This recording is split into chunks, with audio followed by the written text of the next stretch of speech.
পশ্চিমবঙ্গের রাজনীতিতে এটা একটা ট্রেন্ড, মানে ভোট লুট করা, রিগিং করা, বুথ জ্যাম, ছাপ্পা ভোট। তাই এগুলো কোনো রাজনৈতিক দল কেন করতে যায়?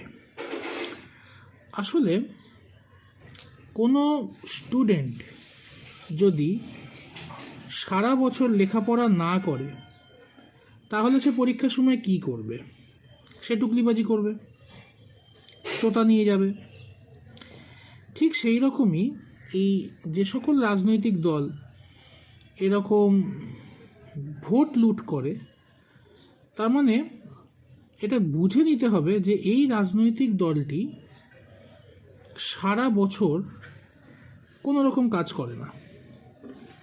অর্থাৎ তারা সারা বছর ওই গায়ে হাওয়া লাগিয়ে ঘুরে বেড়ায় আর মানুষের করের টাকা লুট করে নিজেদের ব্যাংক ব্যালেন্স বাড়িয়ে তোলে। কিন্তু যখনই ভোট আসে তখন এদের মনে ভয় তৈরি হয় যে এবার তো জিততে হবে। কিন্তু জিতবেটা কি করে? সারা বছর তো লেখাপড়া করেনি। লেখাপড়াটা কি? লেখাপড়াটা হলো মানুষের সেবা করা, অর্থাৎ মানুষকে সার্ভিস দেওয়া ঠিকঠাকভাবে। শুধু হাতে দুটো পয়সা গুঁজে দিলাম তা কিন্তু নয়, দুটো ভাতা বা টাকা পয়সা গুঁজে দিলাম সেটা কিন্তু বড় কথা নয়। সঠিক মানের উন্নয়ন, সেটা স্বাস্থ্যের উন্নয়ন হতে পারে, শিক্ষার উন্নয়ন হতে পারে, কর্মসংস্থান হতে পারে। সঠিক উন্নয়নটা কিন্তু তারা কেউই করতে চায় না। তখন তারা এই কাজগুলো তো তারা তো সারা বছর আর করছে না।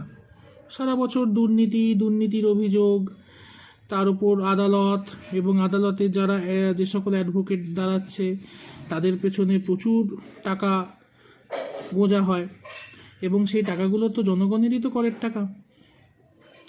এর ফলে অর্থাৎ সারা বছর তারা যেহেতু লেখাপড়া করছে না, তাই যেই ভোটটা এগিয়ে আসে তখন এরা পাগলা কুত্তার মতো হয়ে যায়, এবং যেন তেন প্রকারেণ তারা তখন এই ভোট লুট করে। কেন? ক্ষমতায় তো টিকে থাকতে হবে। কেন? ক্ষমতা থেকে যদি সরে যায় এবং অন্য আরেকটি রাজনৈতিক দল যদি এসে পড়ে তখন তারা আবার লুটপাটে লেগে যাবে, কেন? তারাও তো মুখিয়ে রয়েছে। তাই এই কীর্তি তারা করতে থাকে, অর্থাৎ ভোট লুটটা প্রায় একটা অঙ্গ হয়ে গেছে এদের।